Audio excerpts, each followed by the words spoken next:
পুরুষেরা নারীর জন্য কি না করেছে। সম্রাট শাহজাহান 1632 থেকে 1653 পর্যন্ত 20 বছর ধরে যমুনার নদীর তীরে ভারতের উত্তর প্রদেশের আগ্রায় তাজমহল গড়ে দিয়েছেন তার ওয়াইফের জন্য। সেই ক্যালিডীয় রাজা, ক্যালিডীয় সভ্যতার রাজা, ক্যালিডীয় রাজা নেবুচাঁদ-নেজার, ক্যালিডীয় রাজা নেবুচাঁদ-নেজার তার রানীর জন্য, তার রানীর মনে আনন্দ দেওয়ার জন্য, মনোরঞ্জন করার জন্য ইরাকের ব্যাবিলিয়নে ঝুলন্ত উদ্যান, শূন্য উদ্যান তৈরি করে দিয়েছিল। শূন্য উদ্যান। সেই নারীর জন্য ইংল্যান্ডের একজন রাজা একজন নারীকে, গরিব মানুষের অর্থাৎ একজন পোর ফ্যামিলির একজন মেয়েকে বিয়ে করে রাজ্য ত্যাগ করেছিল। এবং জুলিয়াস সিজার ক্লিওপেট্রাকে বিয়ে করার জন্য জুলিয়াস সিজারকে জীবন দিতে হয়েছিল। ক্লিওপেট্রা, রোমান সম্রাট জুলিয়াস সিজার এই ক্লিওপেট্রাকে বিয়ে করার জন্য তাকে, তার রাজ্যের মন্ত্রীরা তাকে চাকু মেরে মেরে ফেলেছিল।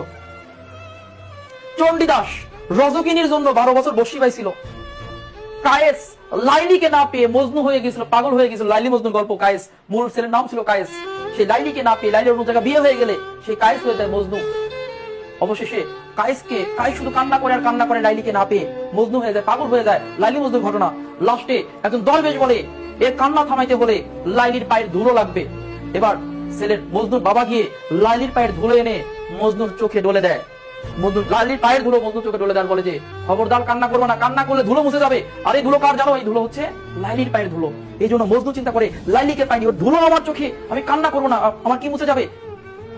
চোখের জলে লাইলির পায়ের ধুলো মুছে যাবে, কান্না পর্যন্ত করে না। এই নারী, তোমাদের জন্য, পার্বতীর জন্য হয়েছে দেবদাস। দেবদাস হয়েছে কি পার্বতীর জন্য। কিন্তু এখন তো সেই নারী নাই, সেই নারী তো এখন নাই। এখন তো নারী অন্যরকম। এখন সব নারী হচ্ছে ক্লিওপেট্রা টাইপের, সাপ টাইপের।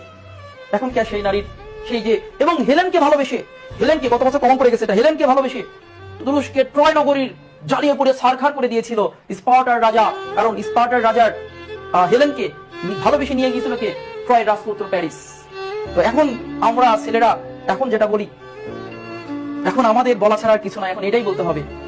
ভেবেছিলে এক গাল দাড়ি রেখে আমি হয়ে গেছি শেষ, অথচ দেখো তোমায় ভুলে এই তো এই আছি বেশ।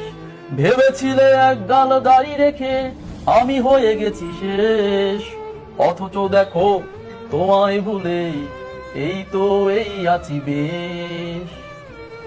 তুমি তো নও পার্বতী, তবে কেন আমি দেবদাস হয়ে করব নিজের ক্ষতি। তুমি তো নও পার্বতী, তবে কেন আমি দেবদাস হয়ে করব নিজের ক্ষতি। নিজেকে নিয়ে এখন আমি, নিজেকে নিয়ে এখন আমি এই তো এই আছি বেশ, এই তো এই আছি বেশ। ভেবেছিলে এক গাল দাড়ি রেখে, ও নারীরা আর দাড়ি রাখা যাবে না, ঠিক আছে?